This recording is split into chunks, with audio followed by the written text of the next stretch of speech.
Bismillahirrahmanirrahim. Assalamualaikum warahmatullahi wabarakatuh.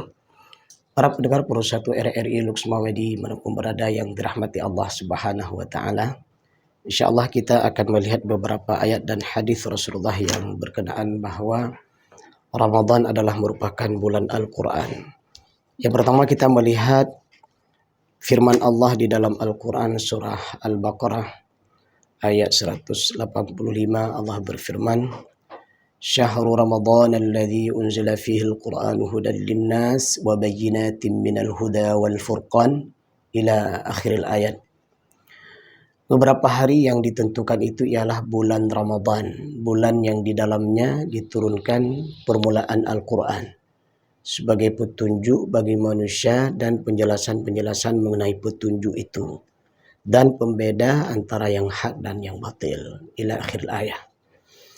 Kemudian juga kita melihat firman Allah di dalam surat Ad-Dukhan ayat 3 dan 5. Allah berfirman, sesungguhnya kami menurunkan pada suatu malam yang berkahi dan sesungguhnya kamilah yang memberi peringatan. Pada malam itu dijelaskan segala urusan yang penuh hikmah, yaitu urusan yang besar dari sisi kami. Sesungguhnya kami adalah yang mengutus para rasul. Kemudian kita lihat kembali dalam surah Al-Qadar yang sudah sering kita dengar bacaannya. Allah berfirman, Inna anzalnahu fi lailatul qadr. Sesungguhnya kami telah menurunkan Al-Quran pada malam kemuliaan. Juga kita melihat dalam sebuah hadis Rasulullah, khairukum man ta'allama al-Quran wa 'allamah. Sebaik-baik kalian adalah yang belajar Al-Quran dan mengajarkannya.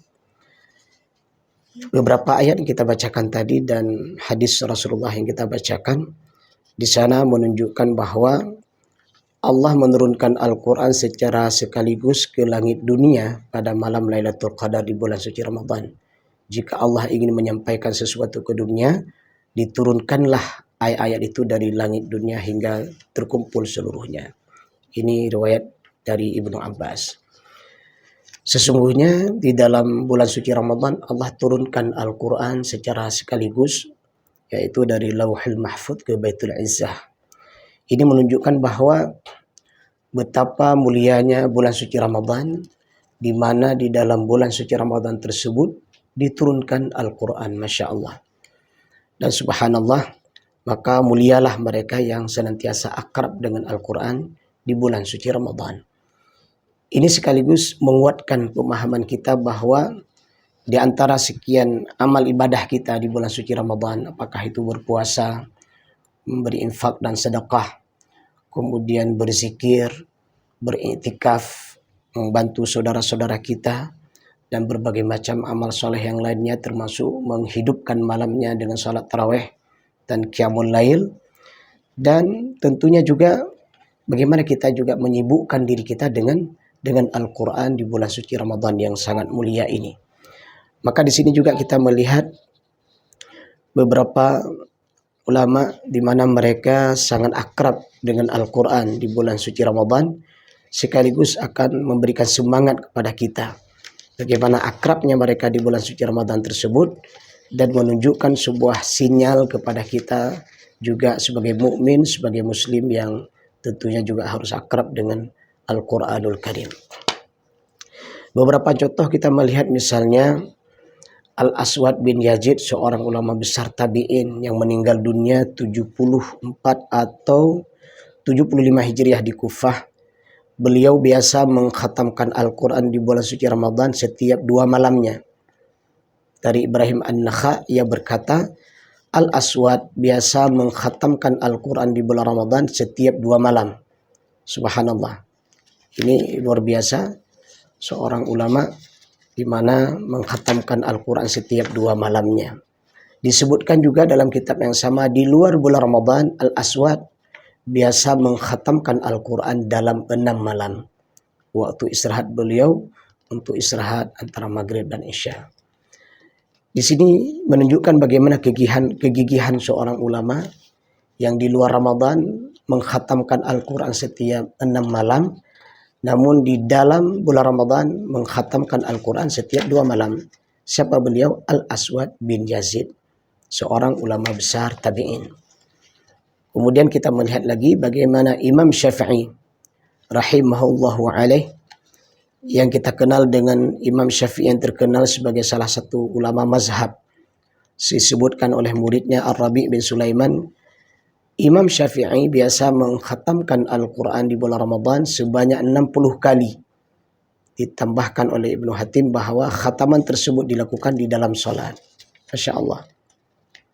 Ada riwayat juga yang menyebutkan bahwa beliau di siang harinya mengkhatamkan Al-Quran sekali, kemudian di malam harinya juga mengkhatamkan Al-Quran sekali. Sementara juga ada riwayat yang sampaikan, yang kita bacakan tadi adalah beliau mengkhatamkan Al-Quran di setiap hari dan malamnya sekali. Berarti di akhir Ramadan beliau mengkhatamkan Al-Quran tidak kurang daripada 60 kali. Masya Allah. Kemudian kita lihat juga yang lain, Ibnu Asakir adalah seorang ulama hadis dari negeri Syam dengan nama kunyah Abdul Qasim. Beliau penulis kitab yang terkenal itu Tarikh Dimashq. Anaknya yang bernama Al-Qasim mengatakan mengenai bapaknya. Ibnu Asakir adalah orang yang biasa meruntinkan sholat jamaah dan tilawah Al-Quran. Beliau biasa mengkhatamkan Al-Quran setiap pekannya. Berarti sekitar 6-7 hari. Lebih luar biasanya di bulan Ramadan, beliau khatamkan Al-Quran setiap hari. Masya Allah. Ini hampir sama dengan Imam Syafi'i yang kita sampaikan tadi. Beliau biasa beriktikaf di Al-Manarah Asy-Syaqiyyah. Beliau adalah orang yang sangat gemar melakukan amalan sunnah dan rajin berzikir. Beberapa contoh ini tentunya sangat menggugah kita. Bagaimana masuknya bulan suci Ramadan itu, kita semakin akrab dengan Al-Quran. Tentunya kita melihat kembali bagaimana Rasulullah bersama Jibril. Jibril alaihissalam senantiasa mendatangi Rasulullah, menjumpai Rasulullah di setiap bulan Ramadannya itu di 10 akhir Ramadan. Disebutkan di sana, wa yatadarasuna al-Quran. Jibril menyimak hafalannya kepada Rasulullah, kemudian Rasulullah menyimak hafalannya kepada Jibril, dan saling juga menyimak bacaan. Masya Allah.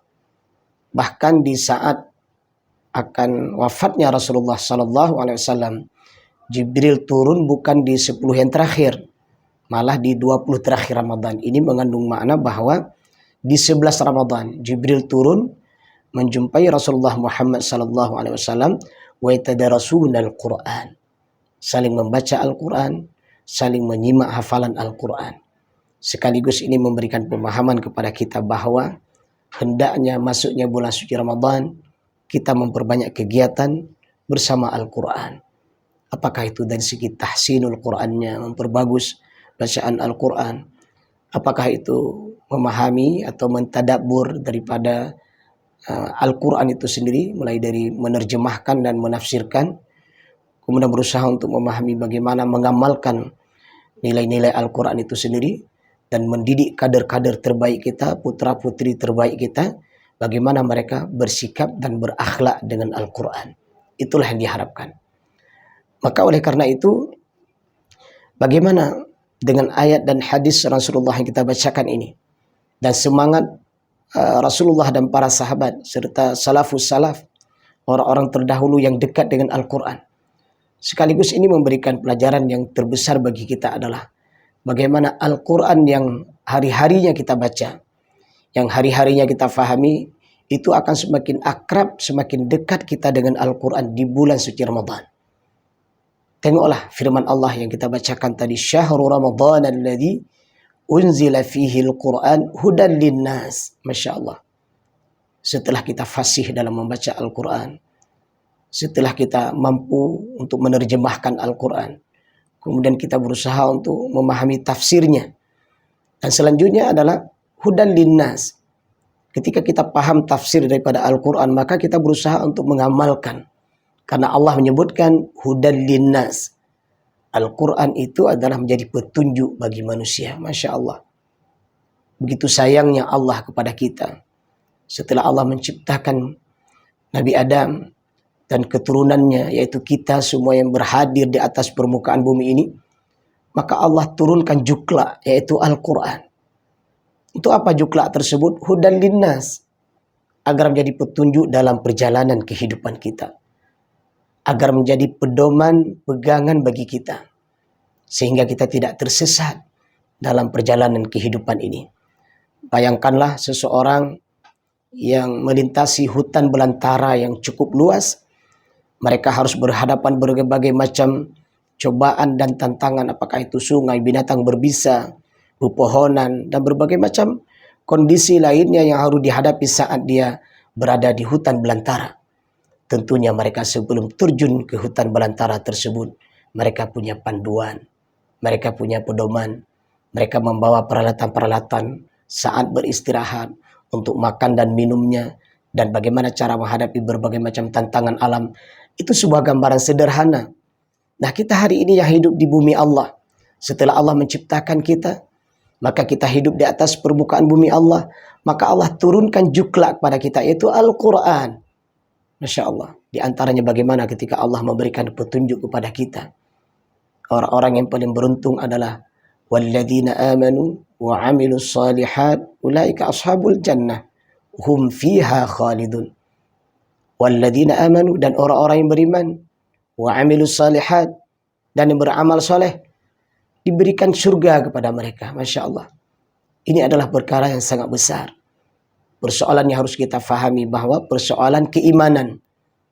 Nah, ini sangat penting.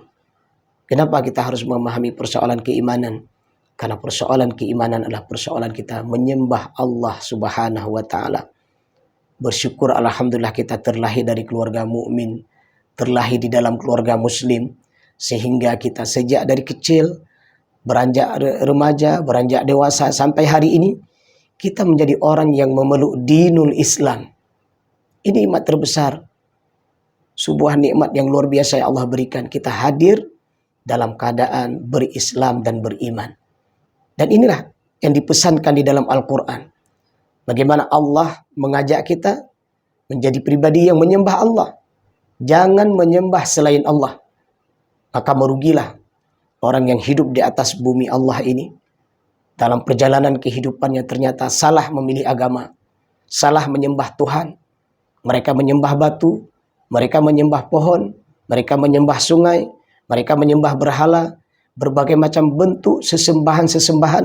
Maka di dalam Al-Quran Allah menyebutkan, inna syirka la zulmun azim. Kesyirikan adalah sebuah kezaliman yang sangat besar. Maka besar harapan kita. Semoga mereka yang belum mengenal dinul Islam, semoga mereka yang belum memeluk agama Islam, dengan hadirnya mereka di atas permukaan bumi ini, mereka mendengar dan melihat Al-Quran, setiap harinya, setiap waktunya, para ustadz, para tengku, para kiai, menyampaikan nilai-nilai Al-Quran. Semoga Allah memberikan hidayah kepada mereka untuk memeluk agama yang benar. Karena sesungguhnya dinul Islam inilah yang akan mampu menyelamatkan hamba yang beriman, yang muslim, baik di dunia maupun nanti di akhirat, dengan mendapatkan surga Allah Subhanahu wa Ta'ala. Selanjutnya, bagaimana Al-Quran memberikan petunjuk kepada kita. Allah berfirman, wa ma khalaqtul jinna wal insa illa liya'budun. Tidaklah aku ciptakan jin dan manusia kecuali untuk beribadah kepadaku. Setelah mereka komitmen dengan Islamnya, setelah mereka memeluk agama Islam, jangan hanya sebagai Islam KTP saja. Jangan bangga ketika mendapatkan predikat sebagai Muslim saja. Tapi selanjutnya adalah ada tugas kita. Wa ma khalaqtul jinna wal insa illa liya'budun. Untuk menyembah Allah Subhanahu wa Ta'ala. Apapun pangkat dan jabatan kita, apapun kesibukan kita, bagaimanapun keadaan kita, jangan pernah melupakan tugas besar kita adalah wa ma khalaqtul jinna wal insa illa liya'budun, beribadah kepada Allah. Bukankah sehari semalam kita sering mendengar azan berkumandang? Mari kita menyambut panggilan azan. Itu adalah merupakan panggilan Allah agar kita menyembah Allah Subhanahu wa Ta'ala. Anda yang sibuk bekerja di kantor, saat azan berkumandang, penuhi panggilan Allah, salatlah dulu. Hanya butuh waktu 10 atau 15 menit. Bagi Anda yang bekerja di persawahan, dimanapun Anda bekerja dan bertugas, maka saat azan berkumandang, berhentilah sejenak, menyembahlah Allah Subhanahu wa Ta'ala. Karena sesungguhnya perjalanan kehidupan kita adalah perjalanan mencari ridha Allah. Sementara harta, pangkat, jabatan, dan berbagai macam kesibukan kita yang lainnya hanya untuk menopang hidup kita. Jangan sampai kita korbankan ibadah kita sibuk dengan kerja. Tetapi yang benar adalah dengan Anda bekerja, tetaplah beribadah. Nah, ini luar biasa. Dengan Anda beribadah tidak akan mengurangi rezeki ketika Anda mencarinya. Justru ketika kita menjaga ibadah kita, maka subhanallah, Allah akan menambah-nambah rezeki kepada kita. Itu sebagai bentuk kesyukuran kita. Sebagaimana firman Allah, la in syakartum la azidannakum. Ketika Anda bersyukur kepada Allah, maka Allah tambah rahmat dan nikmat kepada Anda. Tetapi sebaliknya, wala in kafartum inna adzabi lasyadid. Ketika Anda kufur kepada Allah, maka azab Allah itu sangat besar. Para pendengar Pro 1 RRI semua dimanapun berada yang dirahmati Allah Subhanahu wa Ta'ala, Masya Allah. Begitulah Al-Quran. Al-Quran yang diturunkan di bulan suci Ramadan, yang merupakan petunjuk bagi kita. Dan sekaligus juga di sini juga Allah menyebutkan bukan hanya petunjuk. Dia adalah menjadi Al-Furqan, pembeda antara yang hak dan yang batil. Bukalah Al-Quran. Di sana Allah Subhanahu wa Ta'ala menjelaskan kepada kita mana yang hak dan mana yang batil. Bagaimana Allah menggambarkan kepada kita, memberikan penjelasan kepada kita yang sangat jelas. Mana orang-orang yang akan mendapatkan rahmat dan nikmat darinya, dan mana orang-orang yang akan mendapatkan azab darinya. Mari kita buka Al-Quran. Bagaimana ketika Allah menyebutkan di dalam Al-Quran, ya ayyuhalladzina amanu la ta'kulur riba adha'afan mudha'afah. Wahai orang-orang yang beriman, janganlah engkau memakan riba. Dalam kalimat yang lain, Allah menyebutkan bahwa Allah mengajak perang. Allah dan Rasulnya mengajak perang. Bagi siapa? Bagi mereka pemakan riba. Nah, sekaligus ini menjadi pelajaran dan mau'izah bagi kita bahwa dalam perjalanan kehidupan kita tinggalkan riba. Jauhi riba. Jangan sampai kita menjadi orang-orang yang dekat kepada riba. Tengoklah di ayat yang lain. Bagaimana Allah juga menyebutkan, ya ayuhan nasu kulu mimma fil ardi halalan tayyiba. Wahai manusia, makan dan minumlah kalian. Nikmatilah apa yang ada di atas permukaan bumi ini. Makanan dan minuman yang engkau konsumsi adalah halalan tayyiba. Di sini Allah menyebutkan halal dan baik. Halal bermakna halal kita memperolehnya. Cara memperolehnya dengan cara yang halal. Bukan dengan perampokan, bukan dengan penipuan, bukan dengan kezaliman, bukan dengan berbagai macam cara-cara yang tidak baik. Maka di sini Allah menyebutkan adalah halal. Dan ini harus menjadi sebuah pemahaman bagi kita di saat kita mencari harta, di saat kita dalam mencari rezeki yang Allah berikan kepada kita, tentunya kita berusaha untuk mencarinya secara halal.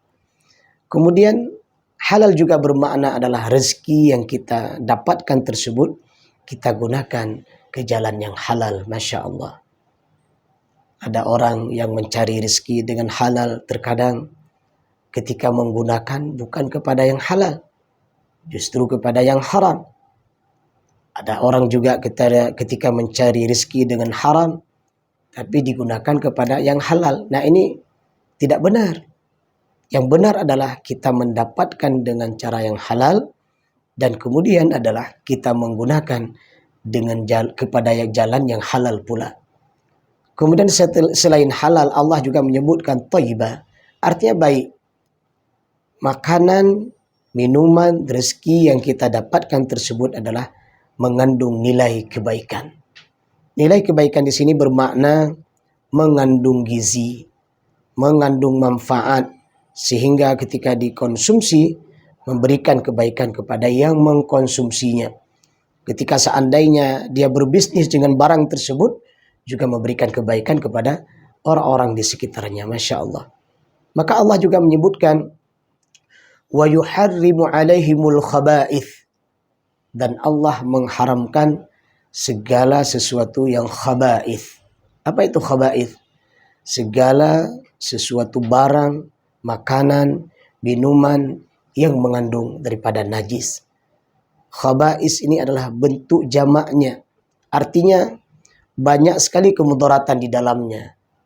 Makanan dan minuman tersebut mengandung najis, mengandung mudarat, tidak ada nilai kebaikannya, dan ketika dikonsumsi, makanan dan minuman tersebut akan menghilangkan akal orang yang mengkonsumsinya atau akan merusak seluruh perangkat-perangkat tubuhnya, dan ini adalah diharamkan di dalam Al-Quranul Karim. Masya Allah.